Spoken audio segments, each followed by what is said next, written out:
Okay, this is the audio for Movement Intersectionality, The Case of Race, Gender, Disability, and Genetic Technologies by Dorothy Roberts and Sujatha Jesudson. Okay, so intersectionality can be a powerful tool to build more effective alliances between movements, to make them more effective at organizing for social change. So using intersectionality for cross-movement mobilization shows how attention to intersecting identities has the potential to create solidarity and cohesion. So the authors argue that organizing based on an intersectional analysis can help forge alliances between different groups, right? In this case, between reproductive justice, racial justice, women's rights, and disability rights activists, so that they can develop strategies to address reproductive genetic technologies. So the article looks at the organization Generations Ahead, which is a social justice organization that brings diverse groups together to expand the public debate on genetic technologies and promote policies that protect human rights and affirm a shared humanity. So again, it uses an intersectional analysis, which is why they use it as an example in this article. So cross-movement coalitions build common ground and advance shared solutions. So when they're successful, they resist historical divisions between reproductive rights, racial justice, and disability rights issues, seeing instead the commonality of their movements. So again, the authors use this organization as a great example of the potential for new alliances and social movements when you use an intersectional focus to bring people together, right, as they discuss throughout the reading. So from difference to radical relatedness. So the authors draw on Kimberly Crenshaw from Demarginalizing the Intersection of Race and Sex that showed how a single-axis lens ignores how identities intersect and erases some people's experiences. So by centering Black women, Crenshaw demonstrated that they experience both racism and sexism with experiences that differ from Black men and from white women. So intersectionality analyses provide ways in which these structures of power connect and shape each other to create those interlocking oppressions that Patricia Hill Collins calls the matrix of domination. But it may seem that the intersectional approach would make building coalitions harder, but it's kind of a paradox, right?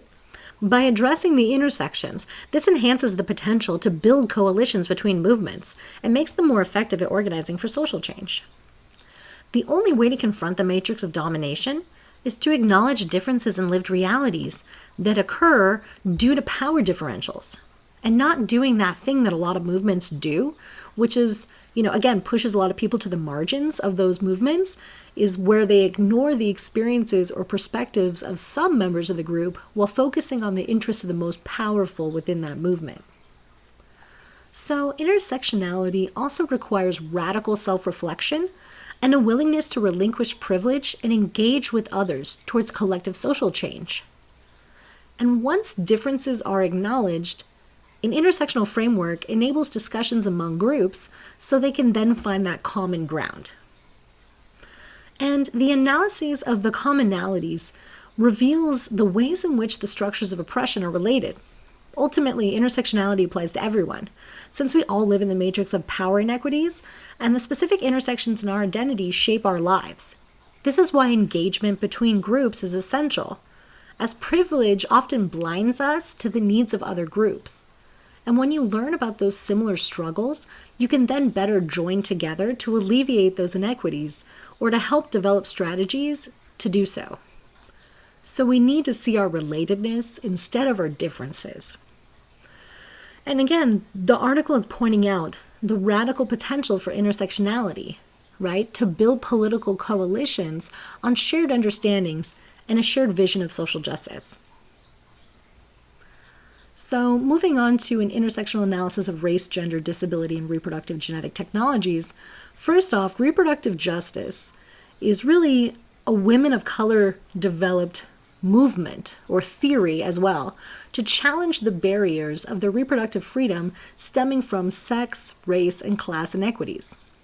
So for years, the dominant reproductive rights discourse was led by white women, and largely still is, who frame the whole issue of reproductive rights on the basis of choice and on the experiences of the most privileged women. And when you further complicate the matrix by including disability as an identity and political category in this theorizing by women of color, it adds another element. And the article points out that the disability and civil rights movement have people and issues in common, as both people of color and people with disabilities share the experience of marginalization and othering in those communities, even though there's the overlap of people of color with disabilities. But race, gender, and disability do not simply intersect in the identities of women of color that have disabilities. It's the way that the oppressions intersect, how racism, sexism, and ableism work together in reproductive politics to maintain a hierarchy and support for policies that uphold that hierarchy.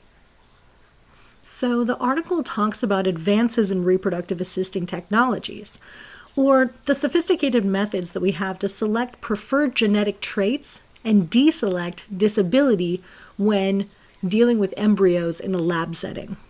So the technologies stem from a medical model that sees disability as the problem and not the reality, which is that the disabled suffer from the social inequities of an othered status. So the medical model sees disability as something to fix instead of fixing prejudice towards and inequities for the disabled. Disabilities can cause various degrees of impairment, but the main hardship experienced by most people with disabilities comes from the pervasive discrimination they face and the unwillingness of our society to accept and embrace differing needs so everyone can fully function. So one quote from the reading specifically is, I couldn't put it better myself, locating the problem inside the disabled body rather than in the social oppression of disabled people leads to the elimination of these bodies as a solution, instead of seeing the need to address social inequities. So moving on, the expectation of genetic self-regulation may also fall especially harsh on Black and Latina women who are stereotyped as hyperfertile and lacking in the capacity for self-control. So intersectional analysis reveals that reproductive justice, women's rights, and disability rights activists share a common interest in challenging unjust repro genetics, policies, and in forging an alternative vision of social welfare. We can see from these intersections how women of color are being harmed, how the disabled are being harmed, and really targeted through these repro genetics policies. Okay, moving on to the dynamics of inter and intra-movement mobilization rooted in an intersectional framework.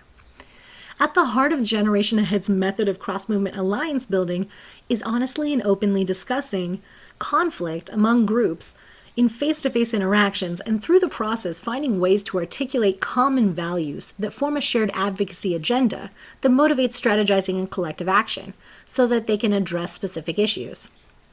So when put into practice, you uncover how dominant discourses and systems marginalize certain groups in intersecting ways, and at specific sites can be a basis for solidarity.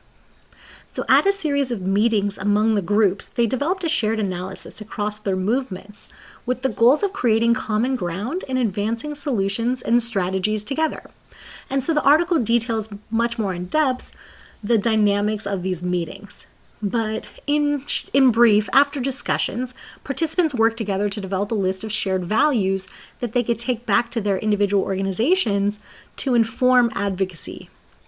So the article demonstrates the potential of intersectionality to help build alliances between groups, something lacking in many previous movements for social justice that caused division and ultimately failed to provide attention to all members of the coalitions to adequately address issues of inequity.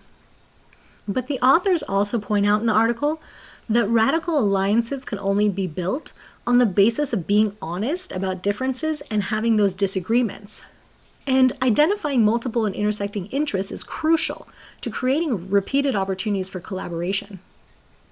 So put in short, participants need a willingness to change their perspectives in politics. They have to come ready to do the work. And if they are, then the process can succeed. But if everyone remains walled up in their perspectives, then the movements will fail to reach their potential and often only address issues of the most privileged members of the group. But that intersectional framework is a critical tool for disrupting the oppressed and oppressor binaries to help people focus on the shared values and more easily form a basis of a shared vision and plan for action.